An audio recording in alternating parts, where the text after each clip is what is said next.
Welcome to S9 TV. ముందుగా headlines చూద్దాం.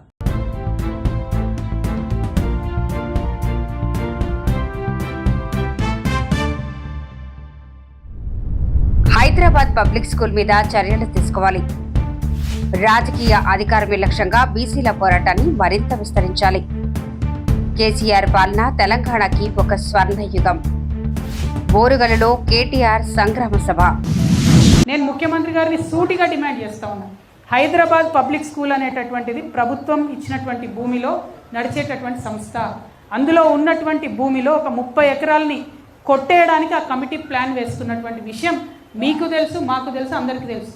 అందులో ప్రభుత్వ పెద్దలు ఉన్నారు, ముఖ్యమంత్రి గారి బంధువులు ఉన్నారు. మరి మీరు చర్యలు తీసుకుంటారా తీసుకోరా అని సూటిగా నేను డిమాండ్ చేస్తున్నాను. ఇంకా దారుణం ఏంటంటే ఆ హైదరాబాద్ పబ్లిక్ స్కూల్లో ఒకటే అధికారి ఉన్నది.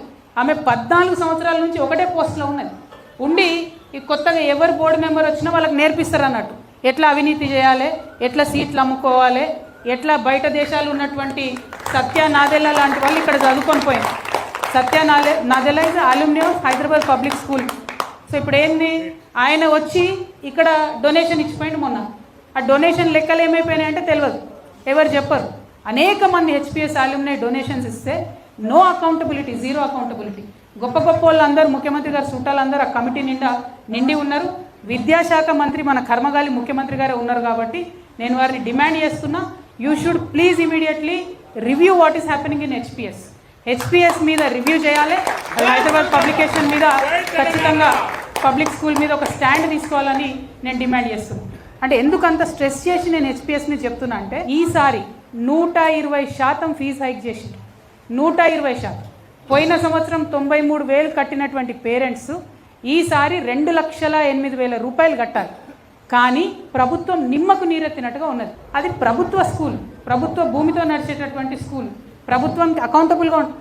అక్కడనే 120% పెరిగితే ముఖ్యమంత్రి గారు పట్టించుకోకపోతే ఇక ఏ నారాయణ స్కూలోడో, ఏ చైతన్య స్కూలోడో, ఇంకో స్కూలోడో పెంచిన ఫీజు మీద మీరు ఏం పట్టించుకుంటారు? మీరు వాళ్ళని ఎట్లా ప్రశ్న వేస్తారనే విషయాన్ని ముఖ్యమంత్రి గారు నేను అడుగుతున్నాను.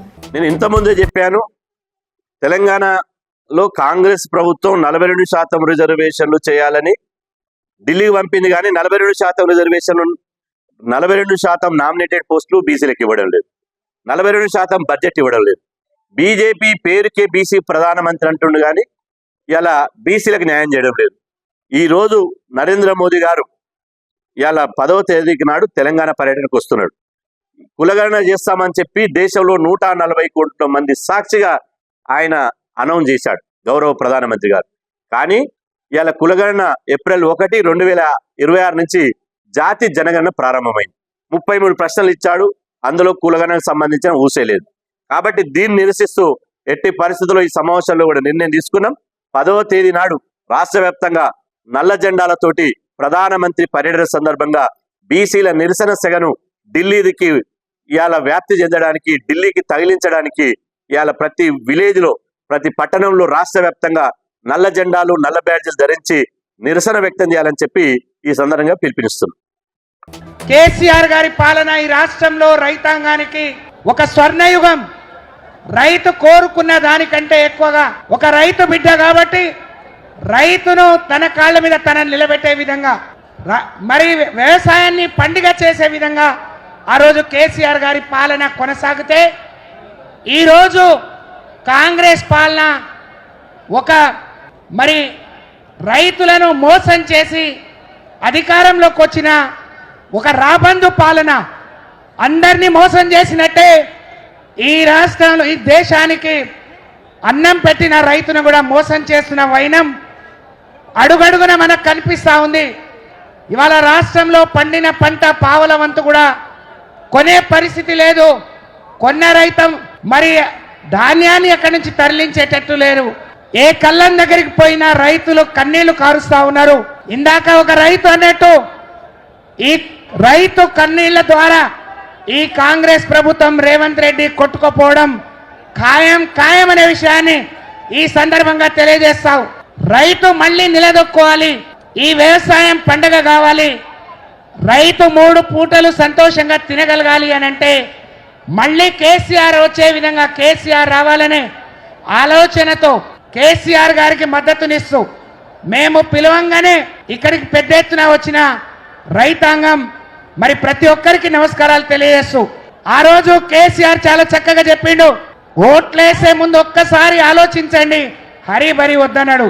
आज अपन ग्वार भाई ने सेने राम राम आज खड़े हुआ जान कौन देख तो याड़ी बापू राइट से आंकी आंधी पानी काढ़ो छे भाई मैं मक्का ले दान साल ले दान मीना वेगो मार बेटी वाया गाली दो ई वकरी कोनी मत्ती जाए सारू छेनी वाया करे सारू छेनी गैन उन्नाड केसीआर न मांगा जो रईत बंधु दिनो पानी दिनो कोरोना टाइम है अपन खड़े नहीं जान साल लीधो मक्का लीधो जो को विषय भूल जानी काय को करज के आशा पड़े మోసపోగే फिर अपन సుఖంగా సంతోషంగా రణగతో కేసీఆర్ అవును ఈ రాబందు పాలన పోవాలి రైతు బంధు రాజ్యం రావాలి అని మరి ఒక నినాదంతో ముందుకు పోతున్న మీ అందరికీ శిరస్సు వంచి నమస్కారాలు తెలియజేస్తూ ధన్యవాదాలు.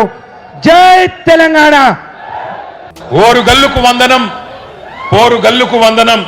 గ్రామ గ్రామం నుంచి ఈ సంగ్రామ సదస్సుకు తరలి వచ్చిన ప్రతి రైతన్నకు నా ధన్యవాదం. ఇవాళ ఎందుకు పెట్టుకున్నాం ఈ సదస్సు, ఏ కారణం చేత ఈరోజు ఇంతమంది ఇంతటి ఎండలో ఈ కార్యక్రమాన్ని పెట్టుకున్నాం?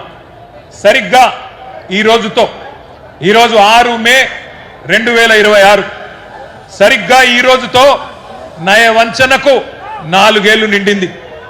నయవంచనకు మోసానికి 4 ఏళ్లు నిండింది. ఇది కాకతీయ పౌరుషాల గడ్డ, ఇది కాలోజీ ఆత్మ గౌరవ గడ్డ, జయశంకర్ సారు పుట్టిన గడ్డ ఈ ఓరుగల్లు. పోరాటాల విల్లు ఎక్కుపెడితే ఓరుగల్లు ద్రోహులకు గుండె జల్లుమంటది. అది మనం తెలంగాణ ఉద్యమంలోనే చూసిన విషయం కూడా నేను మీకు గుర్తు చేస్తా ఉన్నా.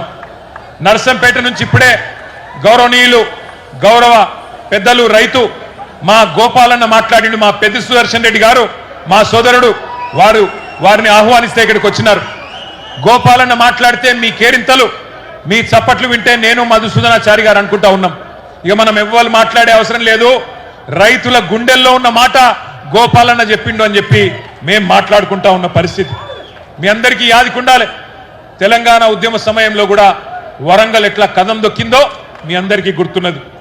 ఆ రోజుల్లో ఉద్యమ సమయంలో మా వినయ్ భాస్కర్ గారు పిలిస్తే నేను కూడా ఇదే హనుమకొండలో కాగడా పట్టుకొని మీతో పాటు కవాతు చేసిన. ఈ వరంగల్ వీధుల్లో తిరిగినాం. వరంగల్ జైల్లో ఆ ఉద్యమంలో భాగంగా ఇక్కడనే 2 రోజులు ఇక్కడే ఉన్నాం. ఏ పని ఇక్కడ మొదలుపెట్టినా విజయవంతమవుతుందనేది కేసీఆర్ గారి యొక్క నమ్మకం, కేసీఆర్ గారి యొక్క విశ్వాసం. అందుకే మహాగర్జన పెట్టిన రజతోత్సవ సభ మొన్న ఎల్కతుర్తిలో వరంగల్ అంటుకొని పెట్టినా వరంగల్ ఎంచుకోవడానికి కారణమే మరి మీ మీద ఉన్న విశ్వాసం. ఇంతటితో వార్తలు సమాప్తం. మరిన్ని అప్డేట్స్ కోసం చూస్తూనే ఉండండి S9 టీవీ న్యూస్.